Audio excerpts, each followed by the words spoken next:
un état global psychologique et physique. C'est-à-dire tout mon corps, c'est comme si une semaine avant mes règles, tout mon corps était paralysé. Que je pouvais paralyser d'une force où je lutte en fait pour pouvoir faire ce que j'ai à faire. Et un état psychologique qui fait que aussi je lutte avant de faire ce que j'ai à faire. Tout le monde, j'espère que vous allez bien. Moi, enfin, ça commence à aller. Entre temps, j'ai eu quelques soucis de santé, grippe par-ci.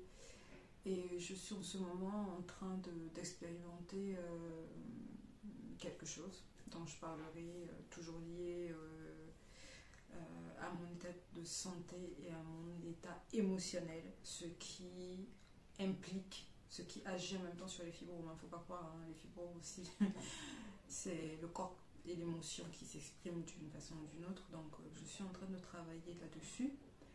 Et une fois que j'aurai travaillé là-dessus, trouver une espèce de régime, pas régime, enfin oui, on va dire ça comme ça, une façon de manger qui correspond à moi et à mon corps actuellement. Je vais réentamer mon jeûne, un jeûne. Je ne sais pas de combien de jours, je ne sais pas parce que pour l'instant les informations ne me sont pas données. Mais en tout cas, tout ce que je sais, c'est que ce travail psychologique, j'aurais dû le faire depuis, en fait, avant de faire tout ce que j'ai fait comme jeûne. C'était la première étape, en fait. Ce travail psychologique et émotionnel, c'était la première étape. Parce que je vois très bien que je ne sais pas comment expliquer. Je ne vais pas en parler, en dire plus. J'attends de voir encore. Mais c'est ce qui se passe là. J'en suis au 2e jour et c'est juste ouf quoi en fait, c'est juste ouf. En tout cas, je vous en parlerai,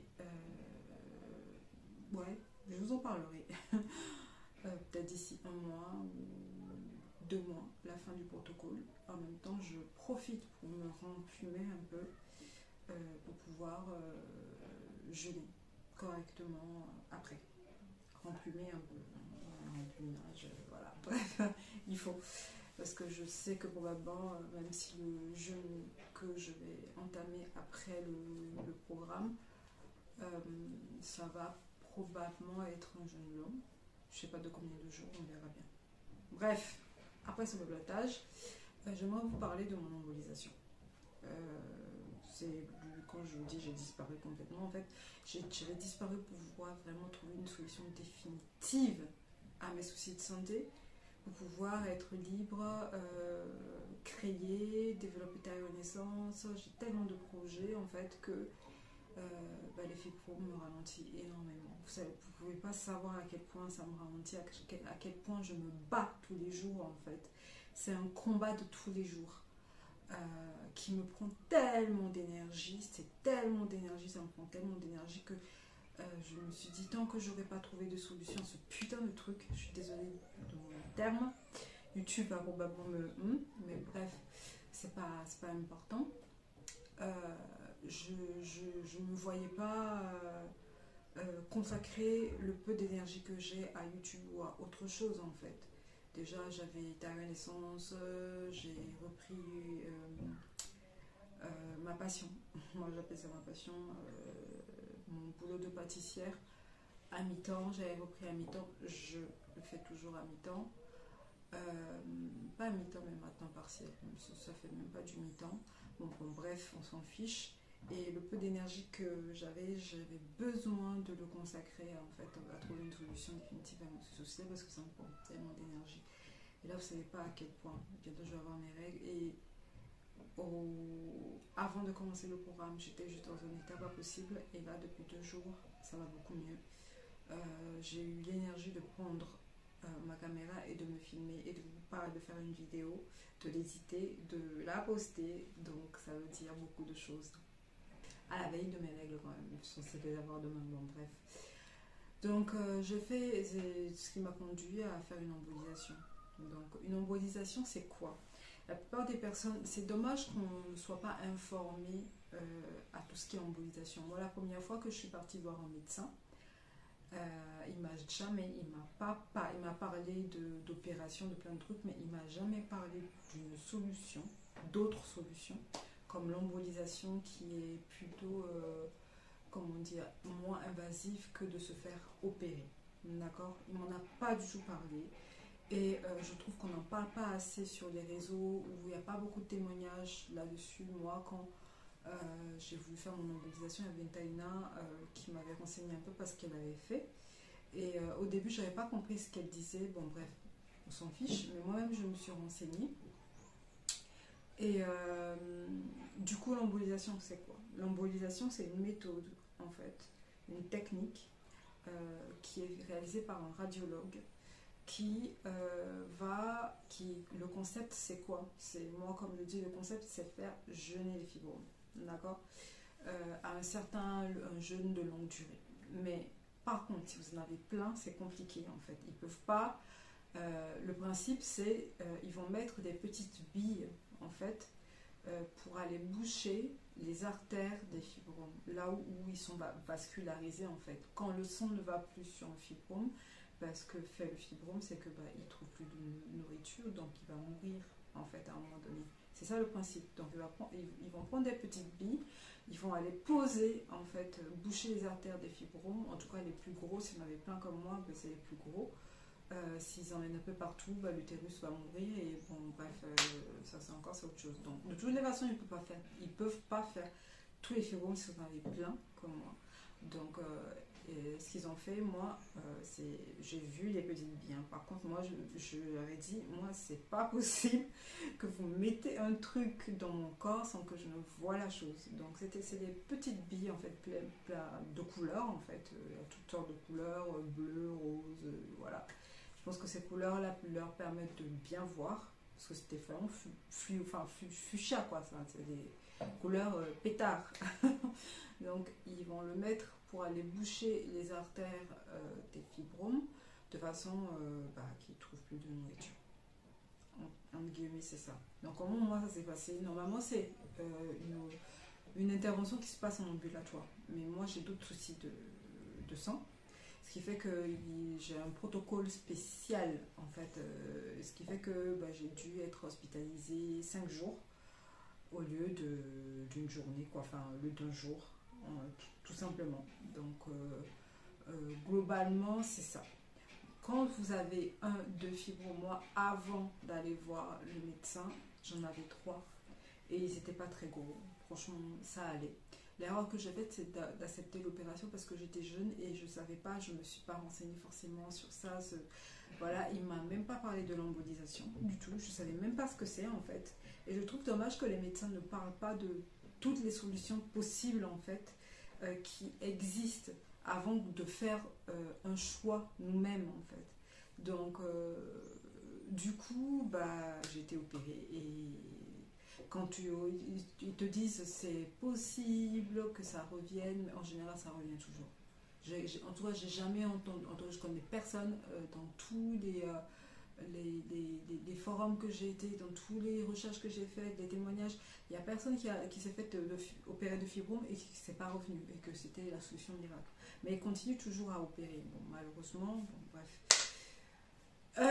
Voilà. Donc, c'est moi, on m'a placé, il y a 2 solutions. On place les billes, on ouvre une espèce d'artère qui se trouve au niveau du pli de la jambe en fait.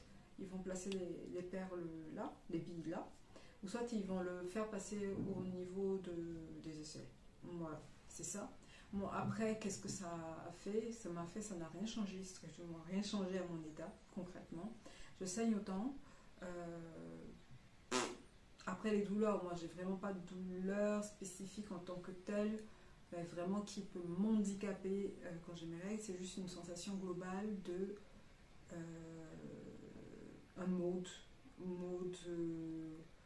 un état global psychologique et physique. C'est-à-dire tout mon corps, c'est comme si une semaine avant mes règles, tout mon corps était paralysé. Que je pouvais paralyser d'une force où je lutte en fait pour pouvoir faire ce que j'ai à faire. Et un état psychologique qui fait que aussi je lutte avant de faire ce que j'ai à faire. Je pense que c'est lié aux hormones, c'est lié à plein de trucs. Mais c'est ça en fait.